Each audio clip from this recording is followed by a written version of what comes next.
નમસ્કાર વિદ્યાર્થી મિત્રો, ચેપ્ટર 4 ગતિમાન વિદ્યુતભાર અને ચુંબકત્વની આજથી આપણે શરૂઆત કરીએ છીએ.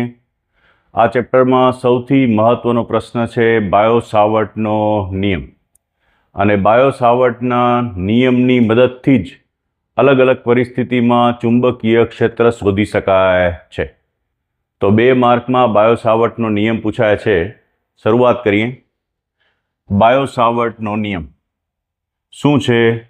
તો કે તમને અહીંયા એક વિદ્યુત પ્રવાહ ધારિત તાર આપેલો છે. આકૃતિ ઉપર નજર કરીએ. આ જે છે એ છે વિદ્યુત પ્રવાહ ધારિત તાર. એને XY વડે દર્શાવેલું છે. એમાંથી I જેટલો વિદ્યુત પ્રવાહ છે એ પસાર થાય છે. I વિદ્યુત પ્રવાહ પસાર થાય છે એને લીધે અહીંયા એક નાનકડો વિદ્યુત પ્રવાહ ખંડ બને છે. જો L જે છે એને કહીએ આપણે લંબાઈ, એના પરથી લંબાઈનો નાનકડો ભાગ એને કહેવાય dl. વિદ્યુત પ્રવાહ I જેટલો પસાર થતો હોય તો I વડે ગુણી નાખીએ તો I dl શબ્દ લખવામાં આવે છે. સદિશના સ્વરૂપમાં આવી રીતે લખીએ તો I dl, અને I dl જે છે એને વિદ્યુત પ્રવાહ ખંડ કરંટ એલિમેન્ટ કહેવામાં આવે છે. તો આઈડિયલ વિદ્યુત પ્રવાહ ખંડને લીધે R જેટલા સ્થાન સદિશ, અહીંયા R જેટલો સ્થાન સદિશ તમને આપેલો છે. R જેટલા સ્થાન સદિશે આવેલા કોઈ P બિંદુએ ચેક કરો. અહીંયા P બિંદુ આપેલું છે. P બિંદુએ ઉદ્ભવતું ચુંબકીય ક્ષેત્ર dB વડે આપવામાં આવે છે. વિદ્યુત પ્રવાહ ખંડ નાનકડો ભાગ છે એટલે એના વડે ઉદ્ભવતું ચુંબકીય ક્ષેત્ર dB પણ સૂક્ષ્મ ચુંબકીય ક્ષેત્ર દર્શાવે છે. જો તમારે સમગ્ર તારને લીધે એટલે કે તારની સમગ્ર લંબાઈ L ઉપર ચુંબકીય ક્ષેત્ર શોધવું હોય તો પરિણામી ચુંબકીય ક્ષેત્ર બરાબર લખી શકાય. આ જે દરેક નાના ચુંબકીય ક્ષેત્ર મળે, દરેક નાના વિદ્યુત પ્રવાહ ખંડ મળે, એનું સમગ્ર તાર પરનું રેખા સંકલન લેવાનું, એટલે સંકલન L dB. તો આ જે છે એ સમગ્ર તારને લીધે ઉદ્ભવતું ચુંબકીય ક્ષેત્ર દર્શાવે છે. તો પહેલા આપણે dB વિશે વાત કરીશું અને પછી પરિણામી ચુંબકીય ક્ષેત્ર વિશે વાત કરીશું. બાયો-સાવર્ટનો નિયમ I dl જેટલા વિદ્યુત પ્રવાહ ખંડને લીધે ખંડની સાપેક્ષે R સ્થાન સદિશ ધરાવતા બિંદુ પાસે ચુંબકીય ક્ષેત્ર dB બરાબર μ0/4π I dl ક્રોસ સદિશ R/r³ સૂત્ર વડે અપાય છે. તો આ dB જે ચુંબકીય ક્ષેત્ર છે એ dB બરાબર અહીંયા લખ્યું છે, એમાં હું થોડા ફેરફાર કરું છું. સૂત્ર છે μ0/4π, અચળાંક છે એને આગળ રાખો તો μ0/4π, પછી આવશે I dl. I dl એટલે વિદ્યુત પ્રવાહ ખંડ થી R જેટલા સ્થાન સદિશે. હવે અહીંયા ક્રોસ પ્રોડક્ટ છે, બે સદિશોનો સદિશ ગુણાકાર. તો અહીંયા તમે કેરેટ R પણ લખી શકો અને સદિશ R પણ લખી શકો. ઓરિજિનલ નિયમ કેરેટ R માં છે અને કેરેટ R આવશે તો નીચે શું આવશે? R². કેરેટ R આવે તો R² આવે. કેરેટ R એકમ સદિશ બરાબર શું લખાય? સદિશ છેદમાં સદિશનું માન, એટલે સદિશ R ના છેદમાં R નું મૂલ્ય. જો આ રીતે લખીએ છીએ એની કિંમત ત્યાં મૂકીએ છીએ તો સૂત્ર આવું બની જશે, જેમાં સદિશ R આવશે અને નીચે શું આવશે? R³. એટલે આ બંને પરિસ્થિતિ ધ્યાનમાં રાખવાની છે. જો કેરેટ R આવશે તો નીચે R² આવશે અને જો સદિશ R આવશે તો નીચે આવશે R³. સૂત્ર પહેલા બરોબર યાદ રાખી લો. dB બરાબર μ0/4π μ0/4π I dl cross caret R/r², I dl cross caret R/r², I dl cross caret R/r² અથવા સદિશ R ના છેદમાં R³. આ બિંદુ P પાસે ઉદ્ભવતું ચુંબકીય ક્ષેત્ર દર્શાવે છે. હવે આ જે ચુંબકીય ક્ષેત્ર છે એ કેને અનુસરે છે? તો કે જમણા હાથના સ્ક્રૂના નિયમને અનુસરે છે. dB કઈ દિશામાં હોય? તો કે I dl ક્રોસ સદિશ R લખ્યું છે એટલે dB ની દિશા કઈ? તો કે I dl અને R થી બનતા સમતલને લંબ જમણા હાથના સ્ક્રૂના નિયમ મુજબ. જો I dl આ દિશામાં છે આમ અને R જે છે એ આ દિશામાં છે, તમે ધ્યાનમાં રાખજો આ બંને બોર્ડના સમતલમાં છે. I dl આ દિશામાં છે આર આ દિશામાં છે, આઈડીએલ ક્રોસ આર કરી આવી રીતે આઈડીએલ ક્રોસ આર કરી આંગળીઓ આઈડીએલ થી આર ની દિશામાં ફરાવશું તો અંગૂઠો કઈ તરફ આવશે? અંદર તરફ. એટલે અહીંયા પી બિંદુ પાસે ચુંબકીય ક્ષેત્ર જમણા હાથના સ્ક્રૂના નિયમ અનુસાર અંદર તરફ દર્શાવવામાં આવે છે. અચ્છા, અંદર તરફ માટે આવી રીતની સંજ્ઞા છે, અહીંયા દર્શાવેલી છે, રાઈટ? ક્રોસ વડે દર્શાવવામાં આવે છે. અને જો કોઈ ચુંબકીય ક્ષેત્ર બહાર તરફ હોય તો એને શેના વડે દર્શાવીશું? ડોટ વડે દર્શાવીશું. ઓકે, થોડા ફેરફાર કરી.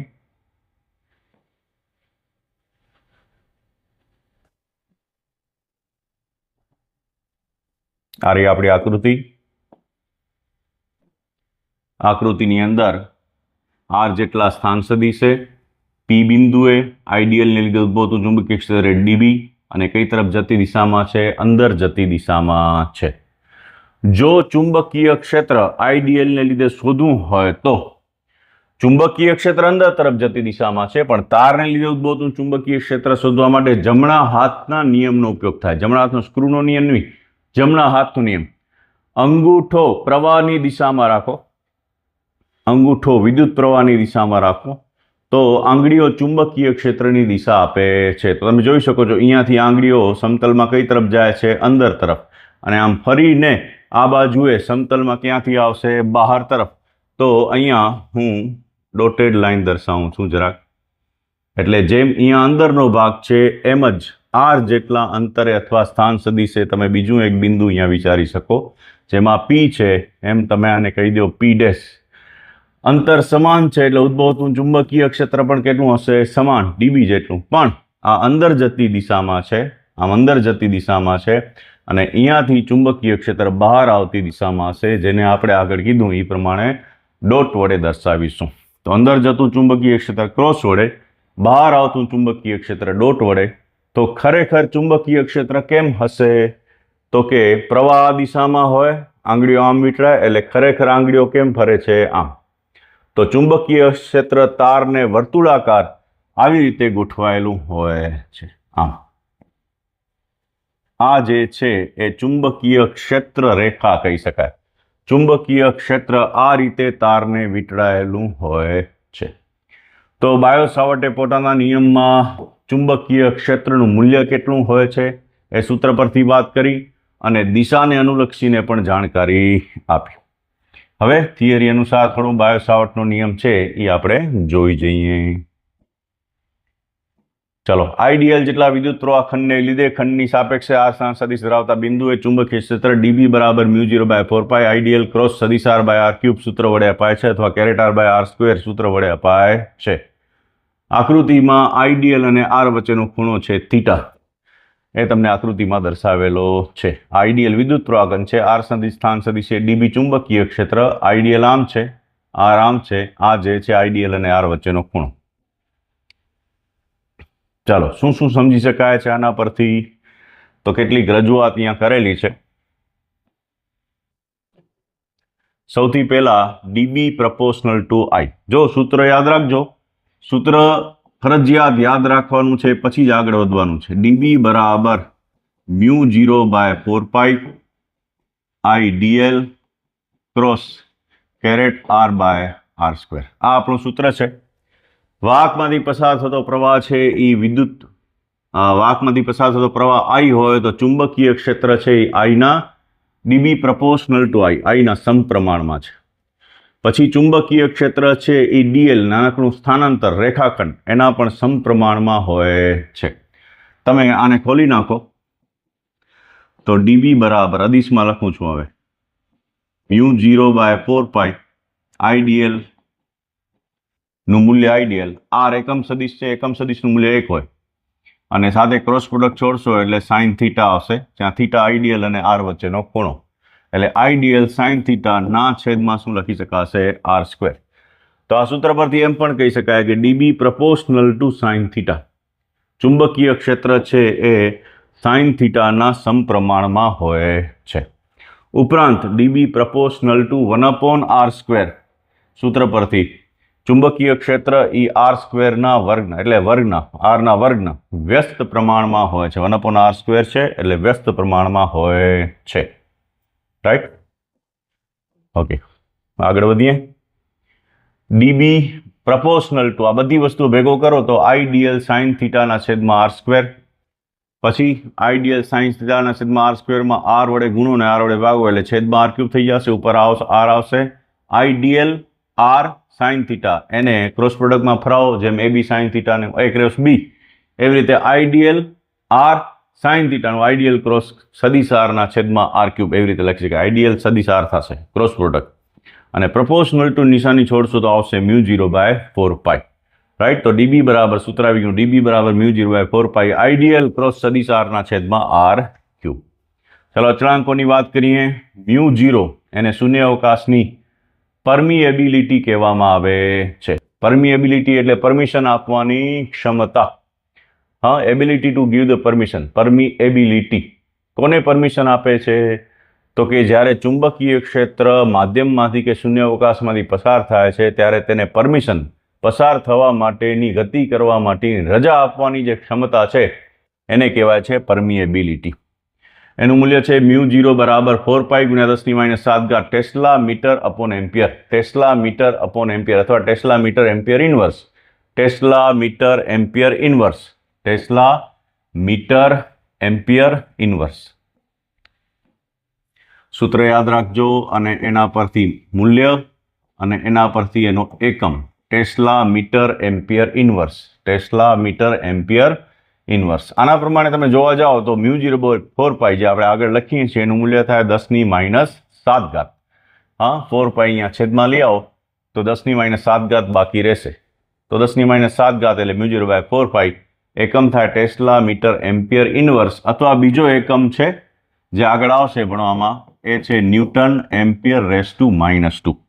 Newton ampere raise to -2. એટલે યાદ રાખવાનું, ટેસ્લા મીટર એમ્પિયર ઇનવર્સ બરાબર લખી શકાય ન્યૂટન એમ્પિયર રેઝ ટુ -2. આગળ વધીએ. મૂલ્યના સ્વરૂપમાં લખ્યું છે μ0/4π IDL R sine theta by R cube. એક આર ઉડાડી દઈએ તો આર સ્ક્વેરમાં પણ લખી શકાય. આઈડીએલ અને આર વચ્ચેનો ખૂણો થીટા છે. ડીબીની દિશા કઈ? તો કે જમણા હાથના સ્ક્રૂના નિયમ પ્રમાણે આઈડીએલ અને આરથી બનતા સમતલને લંબરૂપે અંદર તરફ એને ક્રોસ વડે દર્શાવાય. Right, okay. તો દિશા અને અનુલક્ષીની વાત કરી છે, એકવાર ચેક કરી જાઓ. 2 માર્કમાં બહુ જ મહત્વનો પ્રશ્ન, બાયો સાવર્ટનો નિયમ. પહેલા નિયમ લખવાનો છે, આકૃતિ દોરવાની. હું તો કહું પહેલા આકૃતિ દોરવાની પછી નિયમ લખવાનો. જે ક્વેશ્ચનની અંદર આકૃતિ આવતી હોય પહેલા આકૃતિ દોરવાની પછી નિયમ લખાય. એટલે નિયમ આવશે, પછી નિયમની સમજૂતીમાં 4 ભાગ.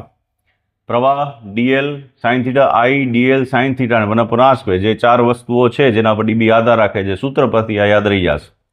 પછી એનો સમપ્રમાણતાનો સંબંધ, પ્રપોર્શનાલિટી નિશાની કાઢો, μ0/4π.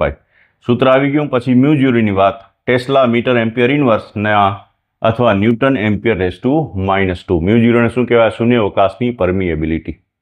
તો બસ મિત્રો આટલું જ છે. સરસ રીતે એક વખત મોઢે લખીને યાદ રાખી લેજો. ચાલો, thank you very much. Biot સાવર્ટના નિયમના ઉપયોગોમાં સૂત્રો યાદ રાખવાના છે.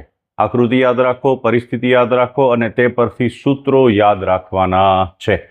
તો અહીંયા મેં બોર્ડ ઉપર ખાલી સૂત્રો જ લખ્યા છે. તમે આ જ પ્રમાણે લાઇનમાં લખતા જાજો અને બધા જ સૂત્રો છે એ લખી 3 વાર લખીને તૈયાર કરી લેજો. ચાલો, સૌથી પહેલા વાત આવે છે જે આપણે કરી ગયા છીએ ઓલરેડી, બાયો સાવર્ટના નિયમ. બાયો સાવર્ટના નિયમમાં આઈ વિદ્યુત પ્રવાહ ધારિત તાર, વિદ્યુત પ્રવાહખંડ આઈડીએલ, આર જેટલા સ્થાન સદિશે, આઈડીએલ અને આર વચ્ચેનો ખૂણો થીટા, ચુંબકીય ક્ષેત્ર અંદર તરફ કેટલું? ડીબી જેટલું. સૂત્ર કયા કયા છે? તો કે ડીબી બરાબર μ0/4π IDL cross caret R by r². DB બરાબર μ0/4π આઈડીએલ ક્રોસ સદિશ આર બાય r². બે સ્વરૂપમાં લખેલા છે, કેરેટ આર અને સદિશ આર. અને બી બરાબર μ0/4π સંકલન L I D L cross caret R by r² અથવા સદિશ આર બાય r³. અહીંયા શું આવશે? r² નહીં આવે. ઉપર સદિશ આર આવશે તો નીચે શું આવશે? r³. અને કેરેટ આર આવશે નીચે આવશે r². ડન? ઓકે.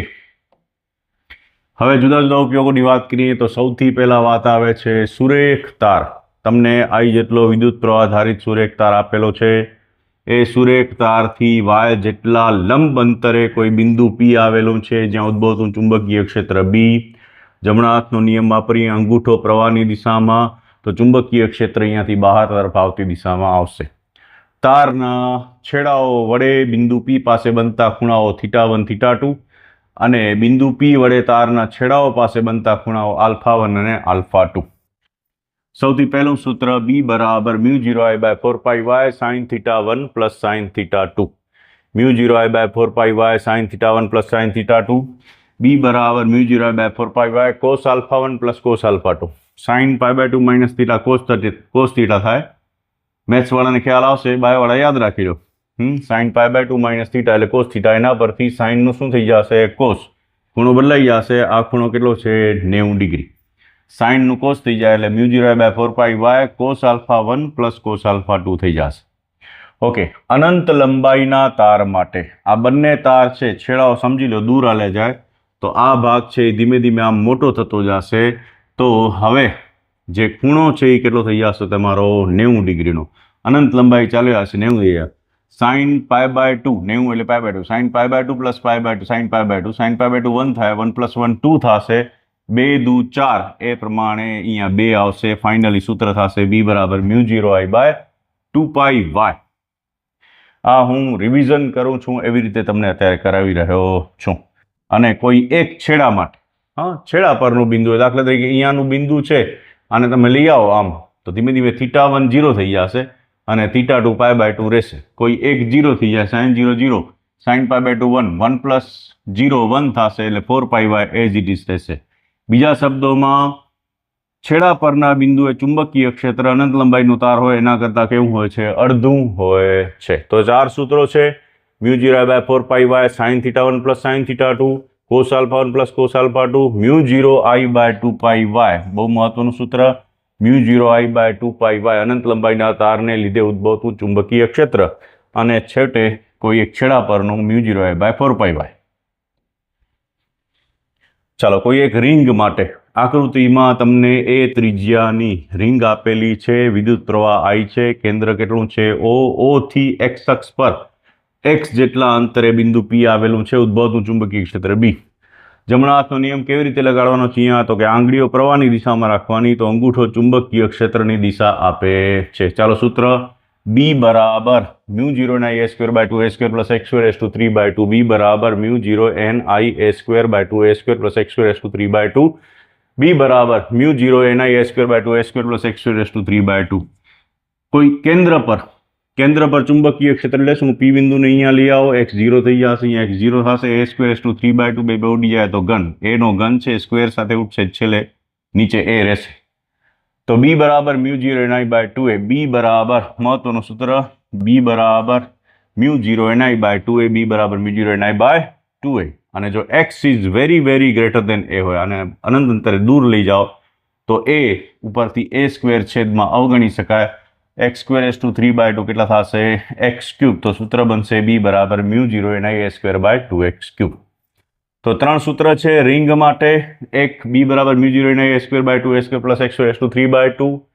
પછી કેન્દ્ર પરનું ચુંબકીય ક્ષેત્ર B બરાબર μ0NI/2a.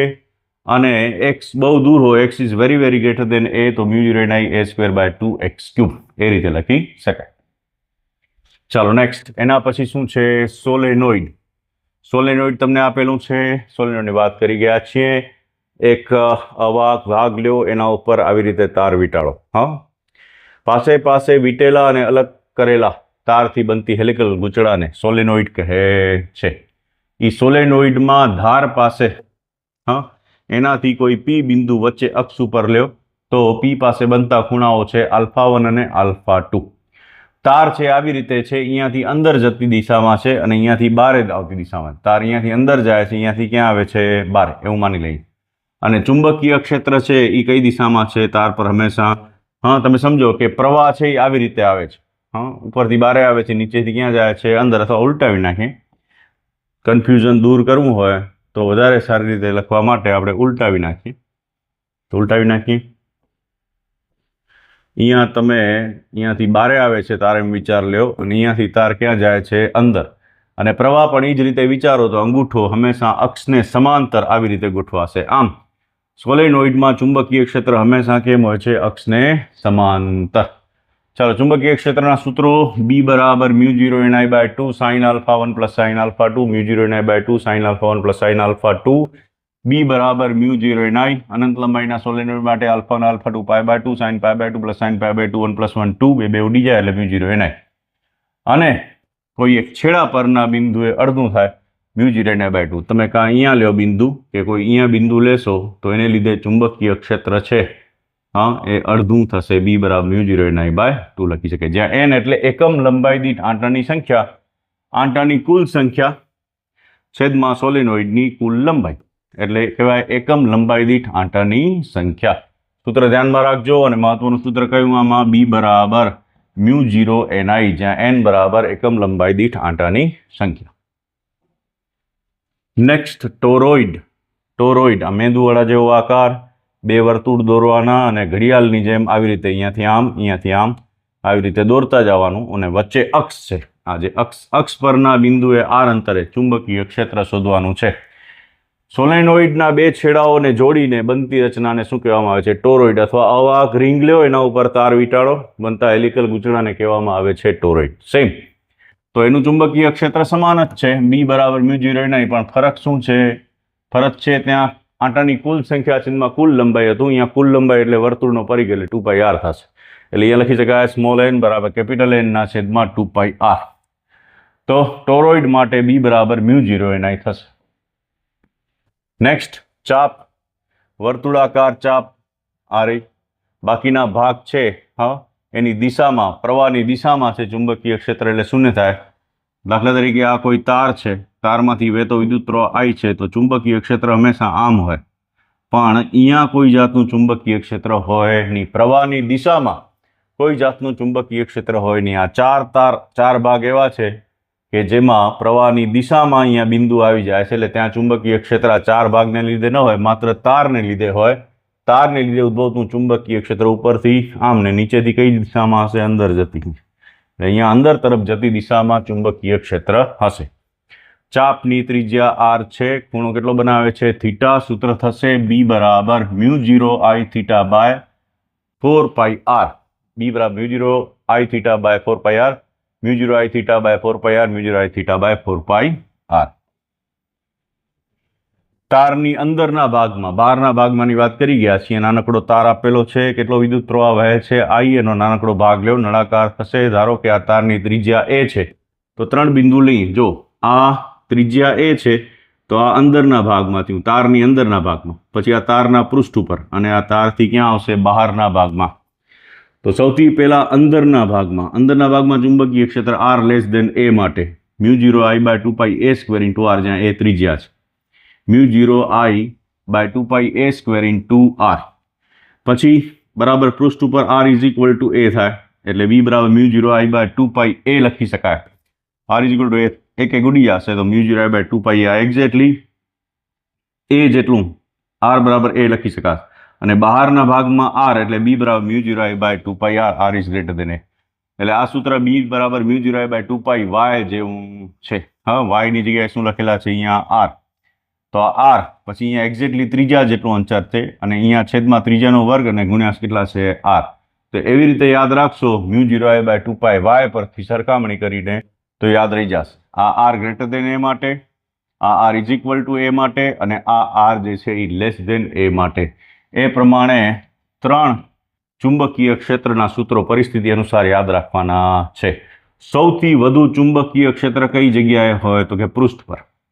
અંદરના ભાગમાં જેમ આગળ વધો તેમ r b proportional to r છે, ચુંબકીય ક્ષેત્ર r વધે, b વધે. પૃષ્ઠ ઉપર મહત્તમ હોય, અને પછી b proportional to 1/r છે, એટલે જેમ પૃષ્ઠથી દૂર જાશો તેમ ચુંબકીય ક્ષેત્ર છે એ ઘટતું જાય છે. ડન. તો મિત્રો આટલા સૂત્રો છે. આ સૂત્રો બધા લખી લેવાના છે અને લખીને યાદ રાખવાના છે. આ જ ચેપ્ટરનો બેઝ છે. ચુંબકીય ક્ષેત્રના સૂત્રો બરોબર આવડશે, બાયો સાવર્ટ નિયમ બરોબર આવડશે, પછી ક્યાંય વાંધો નહીં આવે. લખીને તૈયાર કરજો.